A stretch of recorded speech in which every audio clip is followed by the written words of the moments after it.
Hello, my name is Tony Speaks, and I manage the lifestyle brand and podcast, Becoming Disciplined. This week, we have the honor and privilege of interviewing money smart guy, Matt Sapaula. Matt is a combat veteran who served in the Marine Corps, and now he's an insurance rock star. Matt has made a fortune in the PHP agency and has a strong internet following where he teaches money smart principles. So this week, check out Matt Sapaula, the money smart guy, on Becoming Disciplined. The Trump administration says the daily number of deaths caused by the coronavirus may double by June 1st. You have case rates now, they're going to go up. I woke up waiting. We all are. Waiting for that check to come in. Waiting to see loved ones. Waiting to get back to work. Waiting to make sense of the world standing still. Waiting for life to start up again. I'm not okay waiting.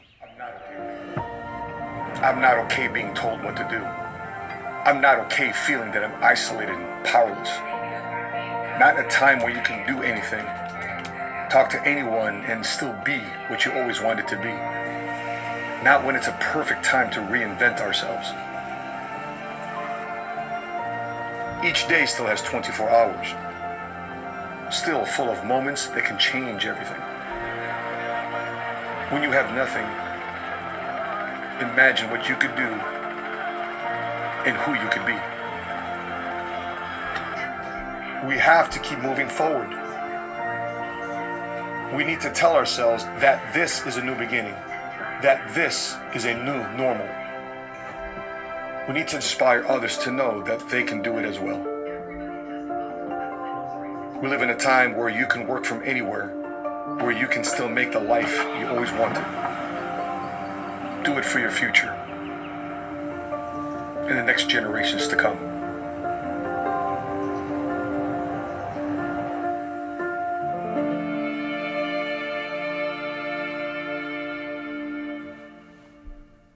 Today on Becoming Disciplined, we interview Mr. Matt Sapaula. Matt, welcome to Becoming Disciplined.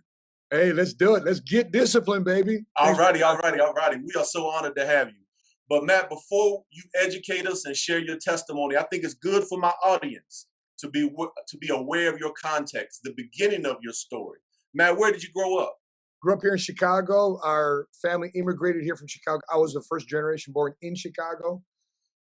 So that means if I'm Filipino, immigrated to Chicago, that means my mother's a nurse. And anyway, make a long story short, the biggest success story you can have in my neighborhood, which is the Berwyn-Cicero Stickney neighborhood here in Chicago, which is graduating high school. If you did that, you're somebody. You can work for the unions, you can do something, and that's where my life started.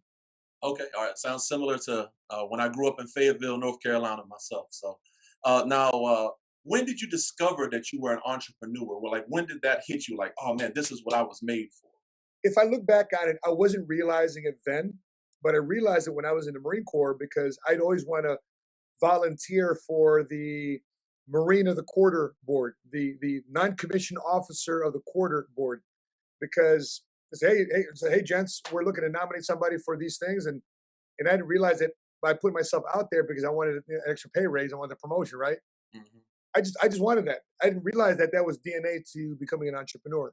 And then when I left the military, and I'm on 100% commission, 100% I mean me, myself, and I, no more military paycheck, then I realized, yep, I can stomach this.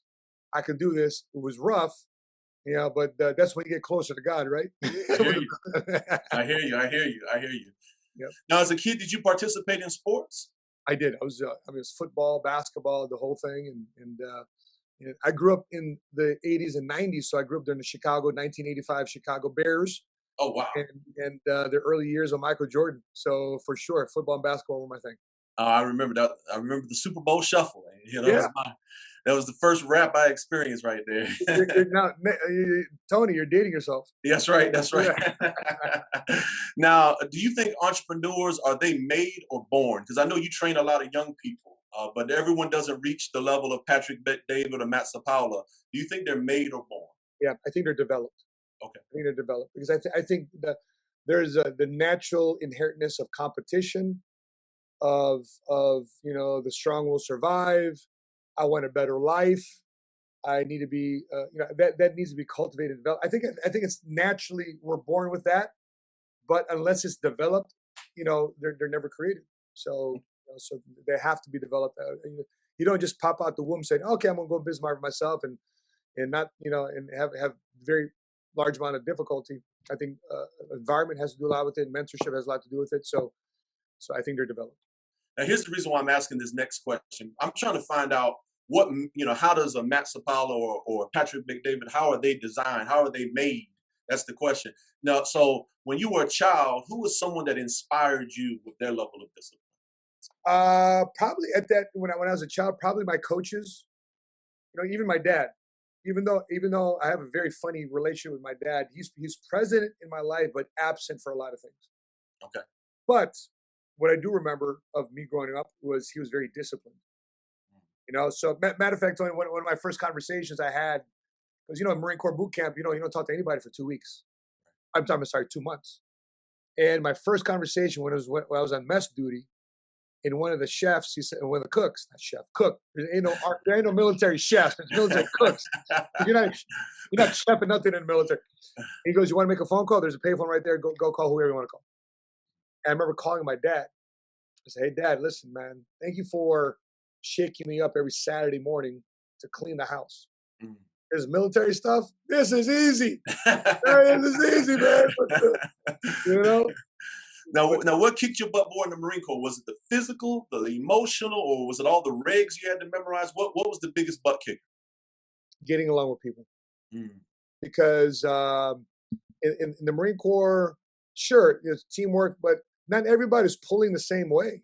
There's still a lot of individuals, and I remember one time this kid looked right at me. So this is the first time in my entire life I've never seen somebody that's not white. Wow. He literally told me that, right? Wow. He's like looking at me like, well, what the heck you doing? Yeah. So it's just getting people to do what you want. Because in your mind, hey man, I want to accomplish things. I want to kick some tail. But then there's some stragglers that give a crap. So how do you motivate somebody that's not motivated? How do you get them to buy into teamwork? And because anything I want to be a part of, I know I want to do well at it, but you're holding me down. So how do I get that guy to want to change? So that's probably the thing that kicked my butt the most. Now, you had a lot of tough deployments. What was your toughest deployment? I think the one where we hit Somalia, that was the toughest one, because that was supposed to be a peacekeeping mission, and that turned, it was supposed to be a peacekeeping mission, and it was, that was Operation Restore Hope, and probably the most difficult thing for me on that one was to see, sadly, as we deliver food, as we're helping the people, once the food and medicines is delivered and we're flying away, that or we see the UN drop it and we're just doing circles just to make sure that the UN was secured. As they took off, because we had to protect them, we'd see the warlords bully everybody, gun down people to control the food and the medicine. So the hardest part for me was holding back on the trigger because you want to protect the innocent. And so and just to see the condition of people over there, man, we got it great in America, man. Because I remember they were teaching us not to, if we're going to restrain them, to not grab them when you're restrained by the arm, to not yank them because you can dislocate their shoulder that easily.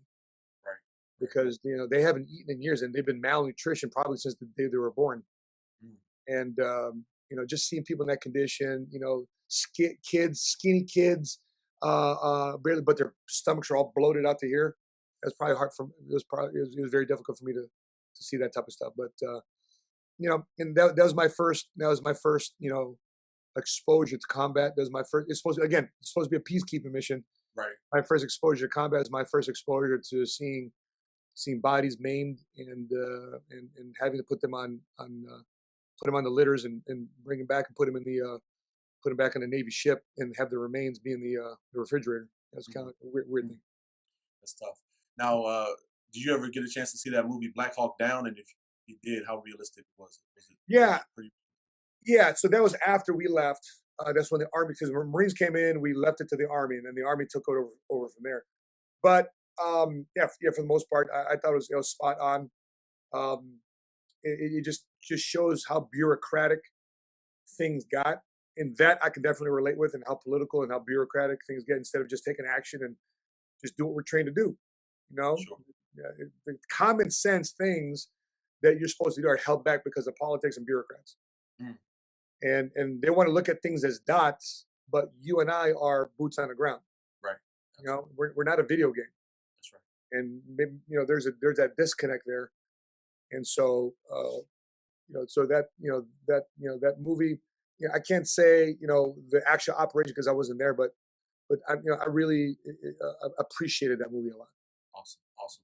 Now, many Marines, this next portion of the video is for that Marine who's getting out and they're going to Okay. the training and they're making that transition. I forgot the name of the training, but many Marines leave the Marine Corps with the same training and similar experiences as Matt Sapaula, yet they experience a different reality as a civilian.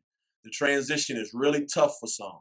So for that young Marine who's just getting out today, what was the difference for Matt? What did you think that you did differently that when you got out that others did, they haven't quite been able to make that transition? And what advice can we give that young Marine getting out so that they can reach the same levels of success that you've reached? I focused on what I can do, what I can control, not what I've been through. Mm-hmm. And so I always make this analogy, like if you're in a Humvee, right, and you're going forward, but you spend your whole entire time in that driver's seat looking out the rear view mirror or looking at the side mirror, and you're driving forward, that's what dealing with PTSD, that's what dealing with depression is all about. Sure. Like you're driving forward and you're looking at the side view mirror about what you've been through. So this whole monster is still very big in that side mirror, in that rear view mirror. Right. And so, of course, not only hurting yourself, but worse, you're hurting people around you. Sure. Versus shifting your position, your vision, and facing forward, because not only is that clear in the direction you're going to, but the windshield is much bigger and brighter. Sure. Sure. And I think sales and business and entrepreneurship forced me to look forward, because if I wasn't looking forward, I'm not paying the bills. I'm not taking care of my kids. I was a single dad with 3 kids that depended upon me. I had zero time to be looking at that side mirror. Awesome. And so I think that's what greatly helped me a lot. And I think a lot of our guys, brothers and sisters in the military, they'll deal with, the transition also of woe was me. The platoon's not around me. The 1st and the 15th aren't paying my bank account anymore. It can be a very anxious position. But my encouragement to you is that find something to get you to hit the ground running. Awesome. Awesome. Now, I've seen in preparation for this interview, I watched the interview with you and Mr. Bet David on the stage, and we have something in common. We both married extremely well. Okay, so we both got something in common. It's obvious. It was very obvious that a huge component to your success is rooted and grounded in a decision that you made, a decision to marry Miss Sheena. Now we're trying to help the younger people that are watching this video. For the young single guy, that is listening to this video today, how, some of them have a lot of options. There's a lot of women out there. Yep. How did you know that Miss Sheena was the one? Because that was probably the greatest that was the greatest decision that you've made. And how did you know that Miss Sheena was the one? Because in ministry, I can tell you, I've worked with people, and the decision that people make of who they choose as a spouse, it can send you in a lot of different directions. So how did you know she was the one? And by the way, thank God for ministry, because one of the areas that I greatly improved in my life post-military was my faith. And thank God for a minister. Thank God for a men's breakfast that exposed me to a gentleman named Rudy Ortiz, that broke down the Bible like I've never heard the Bible ever talk like that before. Sure. Because my exposure to the church was I'd walk past Catholic schools and the cathedrals, and all that Latin talk and hymns, and that's all I'd hear about church. But when I heard the word spoken and broken down and applied to today's times, that absolutely changed my life. Sure. And so I think when I was younger, I dated and married because of flesh, looks. And I think the reason why I picked Sheena, the way I pick, outside of her flesh, which is, Right. I mean, she's obviously good looking. She's my wife's got my eyes till, till this day. But it was character I was looking for. It's character. And Proverbs 31 talks about a woman of noble character, but I also want to put it on the guys. Just don't look for a woman of noble character. Check your character. Check out if your character, because you can't expect someone to have character and you have crappy character. Come on. That's right. So, so and what are you bringing to the table? Are you finding ways to provide? Or are you looking to ways to cling? So and vice versa. And Proverbs 31 talks about a woman who's also willing to work. Mm. Not just sit home and chill. That's right. And Yeah. so it's I look for a woman, and then more importantly too, I wanted to find out when we run into a conflict, who does she call? Mm. Whose shoulder did she cry? That's awesome. That's Right? good. Was it That's an good. ex? What is it? Was it another dude? Right. Right? Was it your girlfriend that doesn't like me? Right. Right. Or was it a girlfriend that's jealous of you? That you have a good relationship that's trying to talk you out of it, or are they defending me? Right. So those are some of the protocols I wanted to find out before I continued the relationship, because I think when I started dating her, I wanted to date her with intentionality, not because it was just casual. Mm. It's good. Good stuff. Good stuff. Now, when you left the Marine Corps, why did you choose insurance? What led you to insurance? Brother, it chose me. Mm. Right? Okay, so I'm coming out the military base, right? I'm looking for another career. And I run into a retired master sergeant, and he asked me 3 questions. He says, "What are you going to do with the military?" I said, "I'm going to be a lifer. I'm going to do my 20." Right? And it says, "Well, do you like money?" I'm like, "Yep." Says, "You like a lot of money?" "Yep, yep. We're not going to make a lot of money in the Marine Corps." I said, and then he asked me the stabbing question. Do you know the rules? If you like money so much, do you know the rules of the money game? I said, "Nope." Mm. And I said, "Well, how do you like something you not know it?" It's a good point.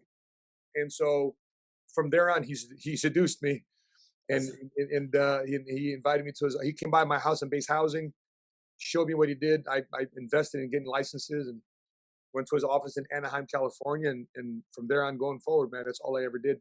I was thinking about real estate and in mortgages, because that was another office right outside the military base I was going to go into. Instead, I chose the insurance office because I asked one question: is who's going to pay me the soonest? Mm. And mortgages, 30, 60 days. Insurance, 1, 2 weeks. Mm. And so I did both. And sure enough, insurance paid me in 1 or 2 weeks. I even forgot about the commission I made on mortgages, because 60 days later, that's when it paid me. I'm like, I can't live off that. I Right. mean, it's a nice commission, but I can't live off that. My bills are every 30 days, not every 60 days. Right. Right. So that's how insurance chose me. Sure. Oh, that's good stuff. Now, I've faced setbacks on the entrepreneurial journey. We opened a business, didn't work out like we wanted it to, and in preparation for this video, I watched 30 hours of PHP, and Wow. you all spoke about a rough patch that you all went through right before you joined PHP. Do you have any advice for the young entrepreneur who are listening regarding how to avoid those pitfalls, and also advice regarding what do you do to recover? Yeah. So you can't avoid all pitfalls and all failures, because pitfalls and failures are actually good for you, because those are moments that humble you, and those are moments that teach you.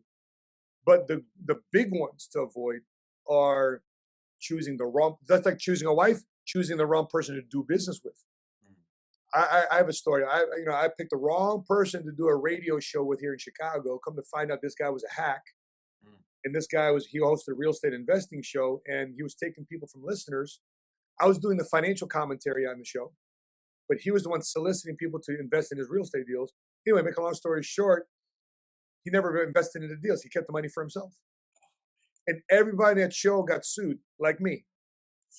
And then I had to show my bank account. I had to show I never got paid through these guys. I just showed, hey, I'm just a talking head Right. on a Saturday morning show. I never got paid for these guys, and I had to disclose everything. Of course, I was not guilty of anything, but he was found guilty of everything. So that's a story on choosing the wrong partner. Vet them out.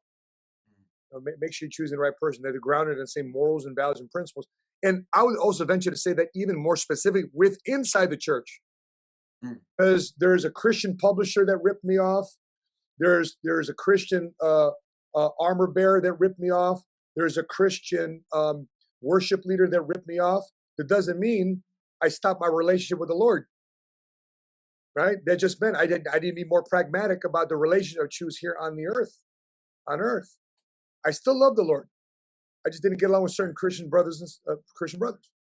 I need to be more selective on who to do business with, and not. And of course, I wasn't blaming God for it. I wasn't blaming the church. I made that decision. I wasn't the right steward because I wanted to make them something that they weren't willing to be, and that's where I made my mistake. Yeah, we own some rental properties in Fayetteville, North Carolina, and a lot of those construction workers, they have the cross on the side of the truck, and they'll still rip you off. They'll still upcharge you and everything else. So we know all about that. Now, after that speed bump in the road, you joined a company called PHP. Yeah. How was PHP different from other companies that you worked for? Well, PHP, people helping people. It's funny because my wife and I, we had a bunch of websites up. We're about to call which insurance firm we're going to work with and for. And I said, hey, boy, what do you think of this company? I know this guy over there. What about this guy? I know that guy over there. Nah. First and foremost, we came across PHP, multicultural, diverse. They look like me and you. We're like, yep, give them a call, right? And funny thing is, 30 minutes prior to looking at that website, my wife was sitting on her knees in prayer. And that comes up, and I make a phone call. Didn't know anybody at PHP. 30 minutes later, the CEO founder, Patrick David, calls me. Right, and after that, it was magic. It was. And by the way, that was a very trying time in our life. Tim, we interviewed Tim Tebow, and he said, your setback is all the ammunition for a comeback. Amen. And Amen. Right, and that's what that was. Awesome. And we chose PHP for its diversity. I asked if I can co-brand with the company, that I can create my own brand on top of the platform. Patrick's 100%, knock yourself out. They're diverse in its products and its offerings. We can build a platform where I can recruit and retain my best talent versus losing them. That's what separated PHP agency from the rest. I've been very, very extremely happy here. We earned stock of the company. We're official shareholders of the company, and I'm the chief distribution officer here. So I'm doing my part now to be a statesman and not only build my own brand, but also build up the rest of the company. That's awesome. Now, you've got firsthand experience with the great Patrick Bet-David. For the young insurance man who is just starting out, he has a small insurance office. What have you seen in Patrick Bet-David that could help that young insurance guy? What attributes do they need to bring out that Patrick Bet-David has that makes him distinct? Because obviously the proof is in the pudding. Whatever he's done, he's doing it well, and so are you. Yep. Patrick calls himself. There's a fancy word called an autodidact. Self-learn, self-taught. He's constantly consuming content. Can't remember the last time I was in Patrick's car and the radio was on. I can't remember the last time he was walking into the office and he wasn't listening to some podcast or some author on audiobook. So it's constantly just feeding, boom, boom, boom. Sometimes, people get involved in sales, they get involved in business, they get involved in insurance, and they think it's just going to land itself on your lap. It's not. You think success is just going to naturally land itself on your lap. The only time work comes after success is in the dictionary. Right? You got to work first for a long time before success comes. And sadly, in this world, the natural tendency to instant gratification is so prevalent that people give up on themselves too soon. But you got to know that insurance has been around for 2,000 years. Insurance has been around before Jesus, right? It was in the Roman army that you retired from the Roman army. They paid you what they call an annuitatum. Oh, wow. Which means annuity today, which really is a pension. Wow, that's good stuff. That is good stuff right there. All right. Now, speaking of insurance and sales, what habits I've got a buddy who he sells insurance. He sells actually furniture in Texas. Okay, so what habits or disciplines are needed to make a great salesperson? I think initially it was, what do you say? I think how do you pitch people? These days, the last few years, I've reframed that to, what do you ask? because I've learned to filter out that I have an easier time selling to people that want to buy versus trying to push up on somebody that wants to that you want to reach into their pocket to buy your product, and you give a crap about who they are and what they want. If you find out more people about what they want, you ask questions, you listen to them, they'll tell you exactly what they need. And so I think sales is about knowing your product, knowing your service, knowing the problems that's out there, who's trying to solve those problems, because sales is you're supposed to make somebody's life better with your product or service. Not, sales is not a win-lose situation. Sales is supposed to be win-win. Somebody's supposed to feel very happy what they just bought from you. Mm. Now, what role, as young people, as they're coming and they're getting their money straight and they're trying to get their 401k filled and they're trying to do other things, what role does being properly insured serve in a disciplined life? It's the financial foundation to your home. Tony, we just brought back 450 of our guys. We brought 450 guys to Maui last week. This time last week we were in Maui. We're supposed to do this podcast last week. I realized I was supposed to be in Maui. Anyway, we took 450 guys. Maui was so happy to have 450 people stay at the Hyatt Regency because we literally reopened their economy. Food, excursions, activities, taxis, Uber, Lyft. They were just so happy to have us there. Millions of dollars are poured back into the economy because we took our guys from mainland to Maui. But when you're looking at what that translated to, we created jobs. So your success is not only supposed to be a blessing to yourself, but it's supposed to be a blessing to other people. So I look at more than just sales or insurance for its initial product. I pay more attention to what it does to me.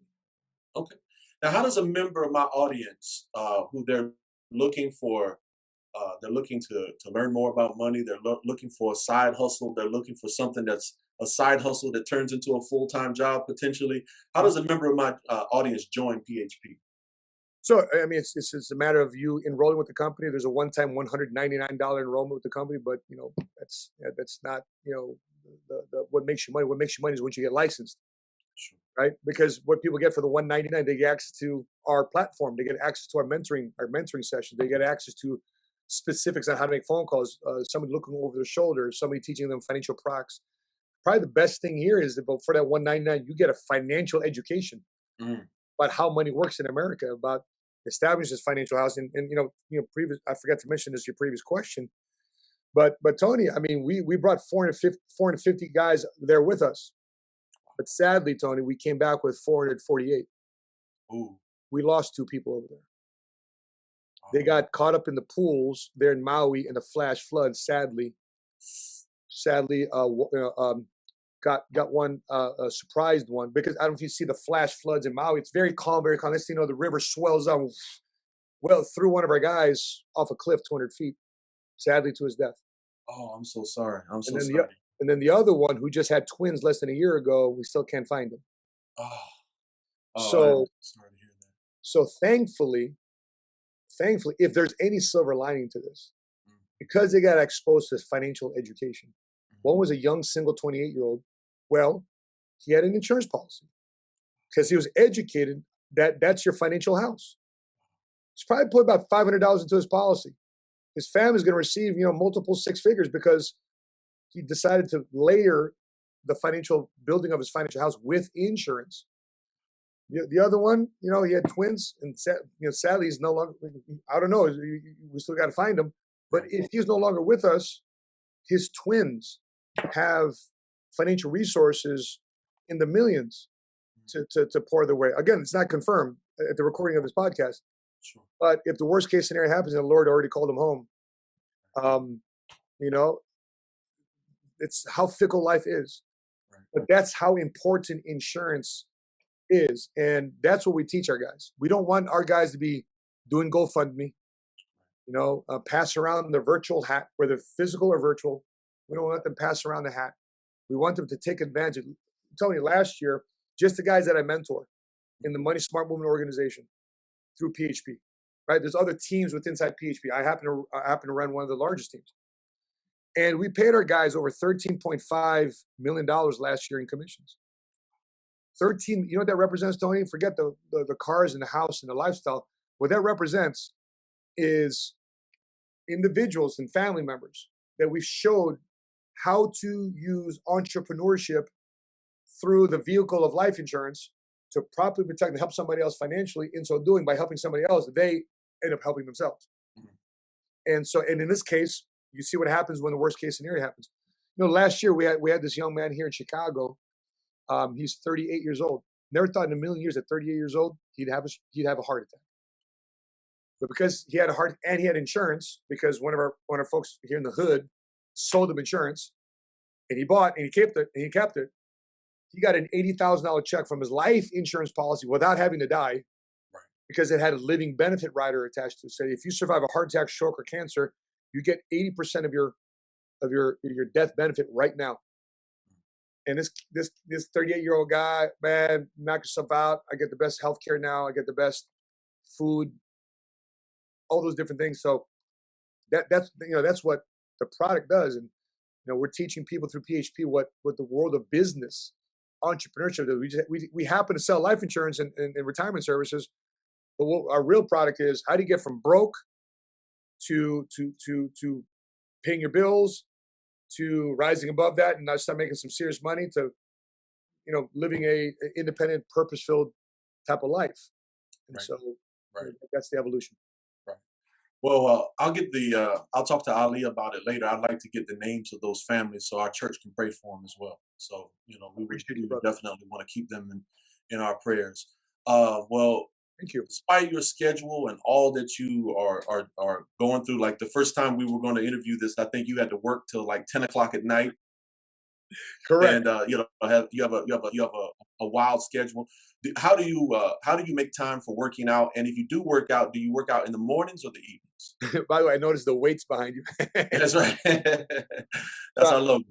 Yeah, it's either I work out real early in the morning between 5 and 7 o'clock in the morning, or between 5 and 7 at night. Okay. So either I get in first thing in the morning, or when my day is done, I have to put in my schedule. I got to get it in because, for me, at least for me, and I recommend it to a lot of folks, the easiest way to remind yourself to push your limits is physically, right? It's easy to say, spiritually, but bro, listen, man, you got some weight underneath you, or you're running certain miles in a certain time. You're physically pushing your limits. You're triggering your mind, your brain. I'm telling my body what to do. And that's, once I remind myself to push myself physically, it's easier to push myself spiritually and fiscally. So that's why the gym is very important to me. And of course, your body is your temple. God has blessed you to be a beacon of hope, to be a messenger. And God wants you to spread his goodness all across, and you got to have the energy to do it. And so that's why I got to somehow, some way, I got to get in 4 or 5 times a week. Now, I ask this of all my high performers, and I get all kind of different questions. It's like 50-50. How well do you sleep? Do you consider yourself a good sleeper, or horrible? 5 hours at most, man. 5.5, my back's starting to hurt. Oh, okay, all right. Well, yeah, even though they say sleep is such a big deal, a lot of my high performers do not sleep well. So is that right? Okay, there it is. Yeah. A lot of my most disciplined people don't sleep well. They can't turn their brain off at night. Now, what book do you recommend for entrepreneurs? If you had one book.